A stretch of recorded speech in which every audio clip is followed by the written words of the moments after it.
मैं जानना चाहती थी कि कितने टाइप की स्पीशीज़ जो है हमारे एरिया में मिलती हैं।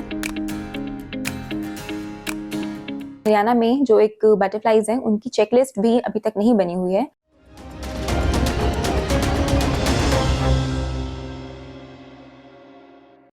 तितलियों की भी अपनी एक दुनिया है। रंग बिरंगे और नए नए आकार की तितलियां बेहद ही खूबसूरत लगती हैं।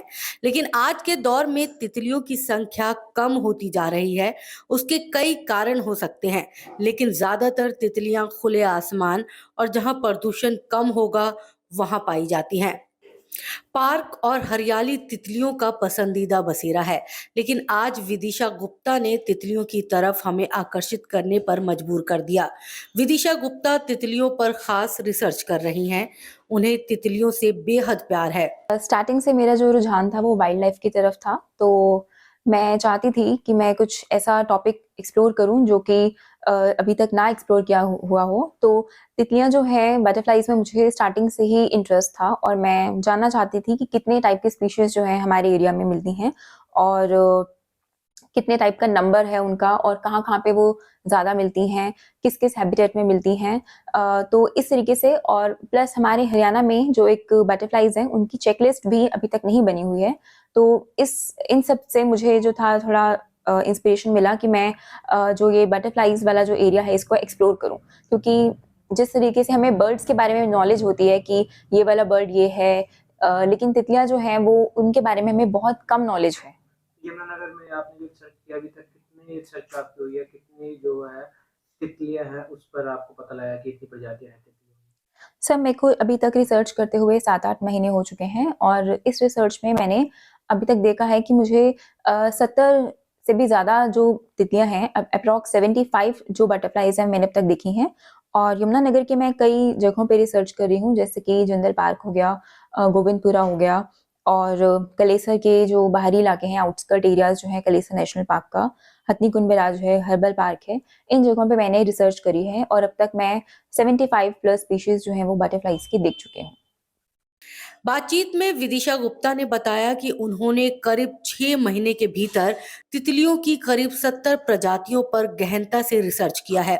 उसमें उन्होंने उनके नामों का पता लगाया और उनके खाने पीने के बारे में रिसर्च की।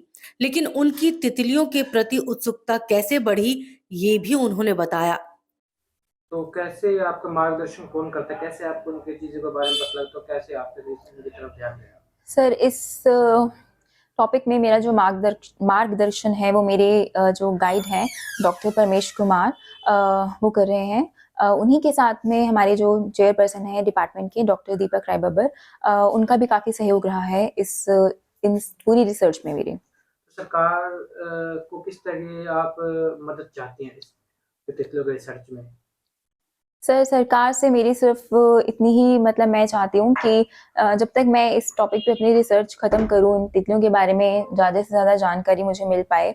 उसके बाद मेरी यही अपील रहेगी कि जिस तरीके से बहुत सारे और राज्यों में और जगहों पे बटरफ्लाई गार्डन्स होते हैं, जैसे चंडीगढ़ है, गुड़गाँव वगैरह हैं, वहाँ पर बटरफ्लाई गार्डन्स होते हैं स्पेशली तितलियों के लिए। तो मैं चाहती हूँ कि हमारे भी डिस्ट्रिक्ट में, हमारे भी स्टेट में इस तरीके के बटरफ्लाई गार्डन्स जो हैं वो एस्टेब्लिश किए जाएँ और भी ज़्यादा। ताकि जो एक इंसान है, कॉमन मैन को इनके बारे में जानकारी मिले और वो जाकर देख सके कि किस तरीके से ये जो तितलियाँ हैं उनका एक बहुत इम्पोर्टेंट रोल जो है हमारी एनवायरनमेंट के लिए, हमारे इकोसिस्टम के लिए रहता है। विदिशा गुप्ता हरियाणा की अकेली ऐसी रिसर्चर हैं जो तितलियों पर रिसर्च कर रही हैं। उन्होंने सरकार से अपील की है कि यमुनानगर में भी तितलियों के लिए अलग से पार्क बनाया जाए, ताकि लोग तितलियों के बारे में जान सके और उन्हें अच्छा जीवन मिल सके। यमुनानगर से परवेज खान की रिपोर्ट।